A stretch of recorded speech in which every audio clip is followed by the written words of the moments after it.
I wake before dawn, and it's there, a weight on my chest, a shadow in my mind. The empire stretches before me, vast and restless, a beast I can neither tame nor abandon. Plague festers in the streets of Rome, a stench that clings to every breath.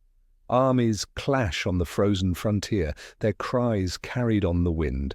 My children's graves haunt my dreams, small mounds of earth that mock my power. And yet I rise, I have no choice. You know this feeling, don't you? That tightness before the day begins, when the world presses in and your soul trembles. Let me tell you how I faced it. I am Marcus Aurelius, Emperor of Rome. For 19 years I ruled a world that trembled, through war, through sickness, through the treachery of men I called friends. My hands held the reins of legions, my voice shaped laws, but the real battle, it was here, within me, a war of thought and will. I wrote these words not for you, not for history's scrolls, but to keep myself from breaking. Night after night, intense, stained with mud and blood, I scratched them out by lamplight. They were my shield, my sword. Let me share them with you, how I faced the storm, and how you might face yours. I stood on the banks of the Danube, the Marcomanni howling beyond the river like wolves in the dark. My legions were weary, their shields splintered, their eyes hollow.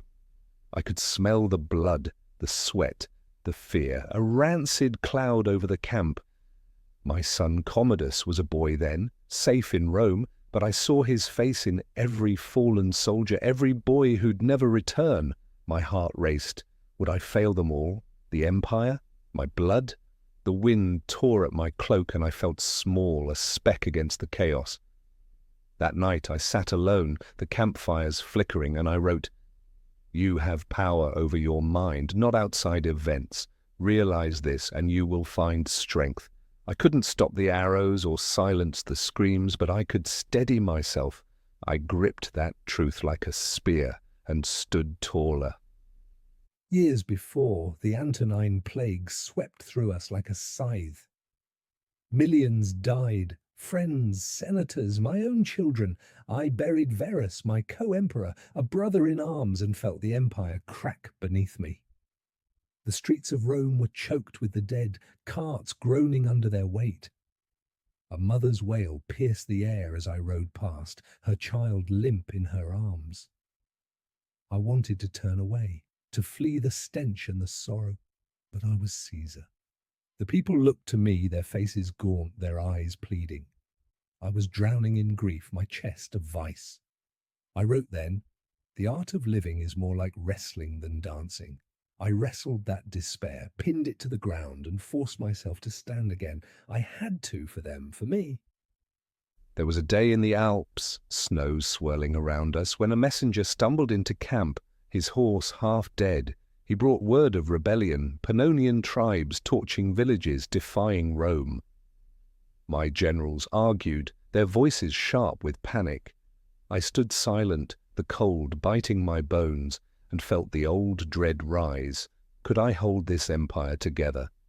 I climbed a ridge alone, the wind howling, and looked down at the valley smouldering below. I wrote, "Waste no more time arguing what a good man should be. Be one." I returned, gave my orders, and we marched. The rebellion broke. The dread faded. Rome was a furnace of noise. Whispers of treason slithered through the Senate like snakes. Merchants shouted over grain prices, their voices grating. Once a man spat at my feet in the forum, called me weak for negotiating peace with the Germans. My blood boiled. My hand twitched toward my sword. I could have had him flogged, his tongue torn out, his name erased. But I paused. I asked myself, why does this burn me? And I saw it. The fire wasn't him. It was me, my own thoughts stoking the flames. I let him walk away. I wrote, "Today I escaped anxiety." Or no, I discarded it, because it was within me, in my own perceptions, not in the things themselves. His spit dried on the stone. My anger dried with it. I see you now, in your world of glowing screens and endless voices. A message stabs at you, a barb from someone you'll never meet. A stranger's words cut deeper than a blade. The news roars of ruin, wars you can't stop, storms you can't outrun. Your heart races as mine did. Your palms sweat. Your mind spins. You sit in a room alone, yet surrounded by 1,000 voices clamoring for your peace. Hear me. That man spit. It dried. Your screen. It dims. The fire only burns if you feed it. I learned this. Very little is needed to make a happy life. It is all within yourself, in your way of thinking. Starve the flames. Choose the quiet. One night, camped in Pannonia, I dreamed of my daughter Lucilla, her laughter gone, her small body cold in my arms. I woke, gasping, the weight crushing me, the tent walls closing in. I could have wept, cursed the gods, torn my hair like some tragic king. Instead, I lit a lamp, took my stylus and wrote, "Accept the things to which fate binds you, and love the people with whom fate brings you together, but do so with all your heart." I let the dream fade. I thought of her smile, not her grave. I chose the dawn, and it came. There was a morning in Antioch, the sun blazing, when a courier arrived with sweat-streaked news. A drought had withered the eastern provinces. Granaries stood empty, riots brewed in the streets. My advisers pressed in, their voices a clamour. Send troops, raise taxes, appease the mob. I felt the old tightness grip me. How could I fix this? I stepped outside, the heat shimmering, and watched a boy kick a stone through the dust. I wrote, "Do what you can with what you have, where you are." I sent what grain we had, calmed the governors, and waited for rain. It came. So did peace. I never sought a cure for this restlessness.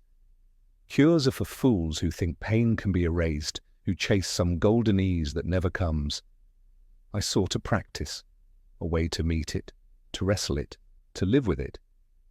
Every morning I rose and faced myself. I wrote, "The impediment to action advances action. What stands in the way becomes the way. Let me tell you of a day that tested me beyond measure. The Senate turned on me once. A rebellion brewed in the east. Avidius Cassius, my trusted general, named himself emperor. The chamber erupted.